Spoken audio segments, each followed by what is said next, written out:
I have a message for the times of Tehran. If you strike us, we will strike you. There is no place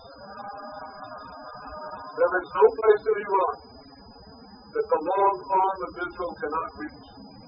And that's true of the entire Middle East.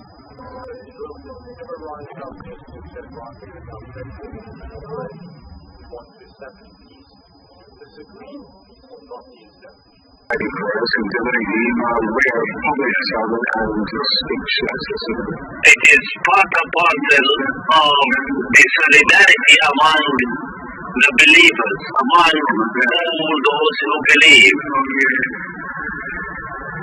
It resonated throughout many parts of our Holy Scripture.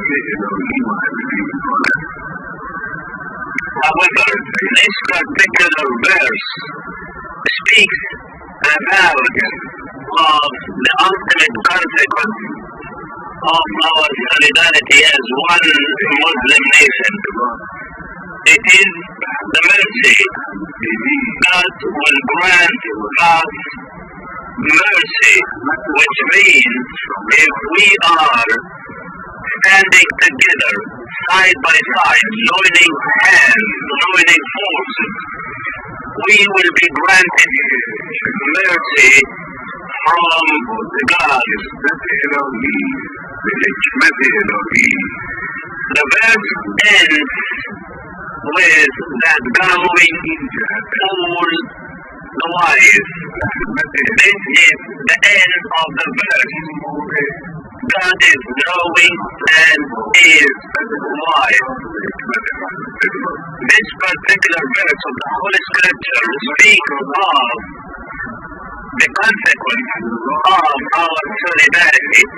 The consequence is mercy. We will be granted mercy, and that is the wisdom. All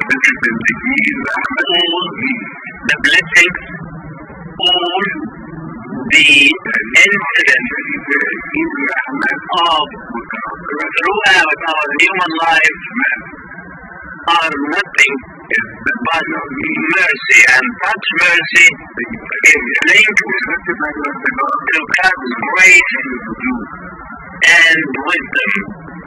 It is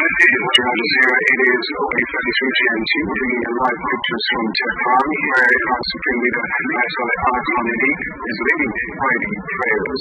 It's a rare occasion for him to do so, particularly to speak as we are expecting him to after the public sermon. This is, of course, following a massive missile attack which Iran has carried out recently on Israel, but of course also following the killing of Hassan Nasrallah, the leader of the Lebanese armed movement, Hezbollah, just a few days ago. We are expecting Ayatollah Ali Khamenei to make reference to the killing and the events in Lebanon and elsewhere across the region in the speech that we are waiting for, which should come in the next few minutes. I want to go to Rasul Salman, who is live with us in Tehran. This is a moment of extreme tension, of course, between Iran and also Israel, and this is a moment of which a lot of people are going to be paying a great deal of attention to what Iran's Supreme Leader is going to be saying. Indeed, Rob, so that is happening in quite a delicate and very much intense time. And for the Supreme Leader of Iran, leading Jummah prayer or the Friday prayer is extremely rare. So the last time that it happened was 4 years ago, when the commander of the Iranian Quds forces, which is an elite force in the Iranian Revolutionary Guards, had been assassinated in Baghdad by the USA. That was the last time, and now, more than 4 years later, he's once again leading the Friday prayer, and that's why it's extremely important. So here, there's another message when I was talking to Iranians and the experts here today, and one of the reasons that he has decided to go public and to lead the prayer, particularly this time, of course it's related with the recent developments. However, they say that now the Iranian authorities, from the top of the state to down, they want to send out a message to Israel that they are not hiding, they are not seeking shelters, they are not going underground. Because just remember the Israeli Prime Minister Benjamin Netanyahu, during his speech in the United Nations General Assembly, has said that there's no place in the Middle East that Israel will not be able to reach.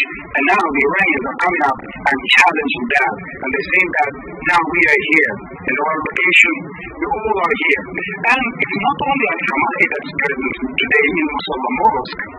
It's the president of the country, the leaders, the heads of all the branches of the government, the top commanders, ministers, vice presidents, almost the whole state dignitary, the whole state hierarchy is now there and publicly in a location that is very well known, and the supreme leader is leading the prayer. And while this is happening, just remember, hours after Iran had launched missile attacks on Israel on October 1st, just hours after that, the Iranian president had made an international flight from Iran to Doha to meet the country, and he also several vessels. Forgive me for interrupting you, but I do want to take our viewers back to the Al-Hamadi who is speaking in relation to some of the incidents that have been happening over the last few days as a leading prayer and so on.